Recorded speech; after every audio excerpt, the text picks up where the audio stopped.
Well, maybe we talked to one of the answers today. Yes, Bob, the answer to the Mariners' pitching problems. We talked to him today. We met him for the first time. It's a Scott Baker world, buddy, and we're all just living in it. Yeah, so he's going to be able to occupy 2 spots in the rotation then. That's kind of what we'll need him to do. Number 2 until Iwakuma comes back with number 3. But actually, and we had a chance to talk to him. He's on our podcast page. He's an interesting candidate. He's 32 years old. He won 15 games as recently as 4 years ago for the Minnesota Twins.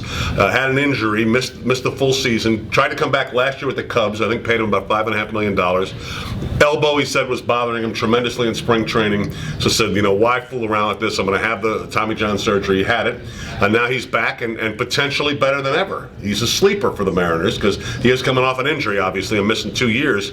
But a guy who has been a successful pitcher in this league. Yeah, he's had success. He has thrown over 200 innings at one point. He's a guy that knows the rigors of it. He seems like a guy who knows, just in talking to him, seems like he understands how to work smarter. So we asked him, are you going to be one of those guys who gets Tommy John, and it seems like everybody who gets it starts throwing harder than they ever did before, and he sort of laughed about that. We'll see, maybe he is.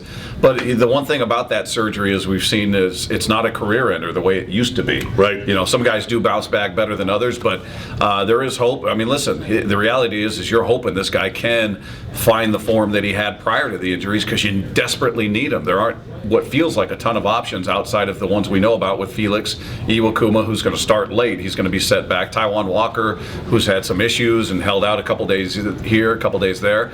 And Paxton, both young guys, even when healthy, have question marks. We don't know how they're going to get through an entire season, how they're going to handle it.